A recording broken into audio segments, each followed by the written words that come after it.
Hiya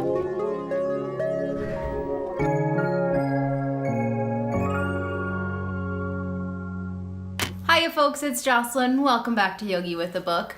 Today I've got the second video for you on my favorite authors of the year series. I'll be sure to leave the first video in the cards, but I've just been trying to wrap up the end of the year by talking about some of my favorite authors. And I happened to realize they fell into 3 different categories. So due to the poll results on Twitter, I made 3 separate videos for each of those categories, which are debut, new to me, and ones to keep an eye on. And today we are doing the authors that are new to me. So I actually have 6 authors to talk about today, so let's get right on into it. The first one we're going to do is actually more of an honorable mention, and that is going to be Silvia Moreno-Garcia, because last year I read Certain Dark Things by her, so she's not actually new to me because I was already familiar with this story.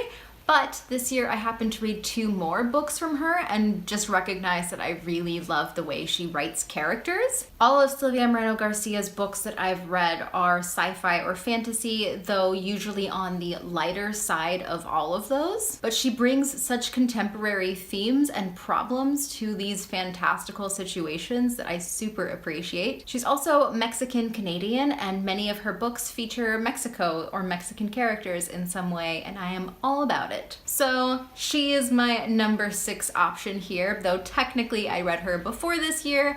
I just really love her, and she's quickly ascending my favorite authors list. So for these authors specifically, one of the things I was taking into account was just how many books I've read by them, because there are plenty of authors that I enjoy their books and I'll rate things highly, but that doesn't mean that I'll then go and seek out other things written by them.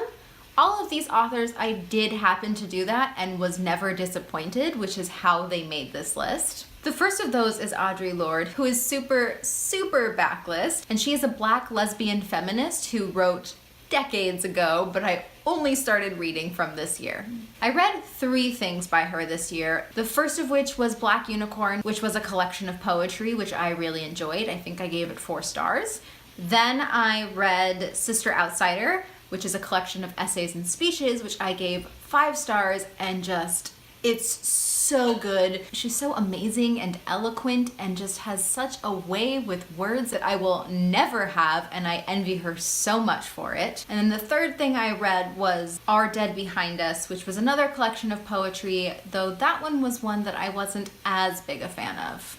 Audre Lorde is one of the most politically charged and intelligent women I think I've ever read from. She consistently talks about her intersections as both being a Black woman and a lesbian, and the way that people constantly fight against her for just being who she is. Also, as a poet, I think it sort of goes beyond saying, but I'm gonna say it anyway. She writes so beautifully and really just knows how to hit you in the feels so easily. I'm really looking forward to going more and more into her backlist and just trying to pick her brain a little bit, because if I'm just even a fraction as intelligent and well-spoken as she is, then I will be happy. Also, sorry in advance, because you're probably going to be able to hear my radiators throughout this video, but I really can't help that. That's just how the heating works in my apartment, and it sucks, and I have to deal with it, and now you do too.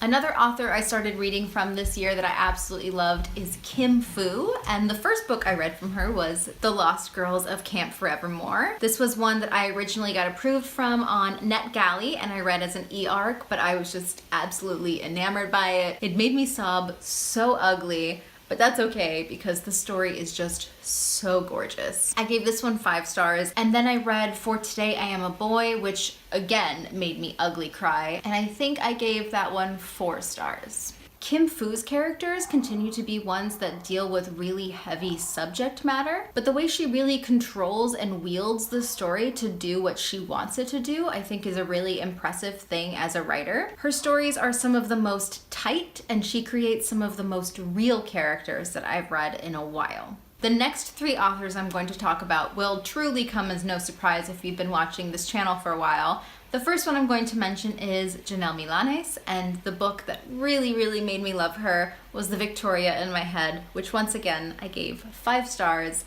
This is Cuban-owned voices. In fact, both of the books she's written are Cuban-owned voices. There was this one, there was also Annalie in Real Life, which I gave 4 stars. But regardless, these are the sort of books that I really would have cherished when I was younger because I just never saw myself represented in literature this way. Just YA Cuban American contemporaries that I just live for. Another author who I'm completely besotted by and in awe of is Alice Oseman, and the first book I read from her was Radio Silence, which I gave 5 stars, and then I also read her online comic, which is being made into a graphic novel called Heartstopper, which again, I gave 5 stars, and both of these books made me cry because Alice Oseman is another author that just can make me sob, and I think you can figure out the pattern of what it takes for me to really love an author and want to seek out more of their books. Both of the books that I read by Alice Oseman are queer YA contemporaries, and I think she has another couple books that are also similar, and I'm going to pick them up when I'm really in the mood for something that will make me sad but also really hopeful, because I think she straddles that line really well. And then finally, I have to give this #1 spot to Catherynne M Valente because I just obsess about her constantly, all the time. I just want to read everything she's ever written. The first book I read from her was actually not Deathless. It was The Girl Who Circumnavigated Fairyland in a Ship of Her Own Making, which I will be rereading soon. I believe I gave that one 4.5. Then I read Deathless, which I gave 5. And finally, I read Space Opera, which I gave another 4.5 because, again, it made me cry for no reason, because that's the kind of reader that I am. Catherynne M Valente's specialty is sci-fi and fantasy, though generally more fantasy than sci-fi. And one of her really big draws for me is just the way she writes. Her tone changes in each of her books, but completely sets the mood for them. And her writing really becomes its own character for each of the books. It's really incredible to witness. So if you like whimsy and really evocative and luxurious prose, I would say pick up Catherynne M Valente stat, because I think she's really just a queen of that. So that's it for today's author video. I hope you enjoyed learning a little bit more about some of the authors that I've picked up more than once this year, and sort of the reasons behind why I kept seeking out their stories. Fingers crossed next year we'll have more people for me to look into, and I hope you're looking forward to the 3rd and final video in this series where I'll be talking about authors that I will be keeping on my radar because I'm pretty sure they're going to become favorites.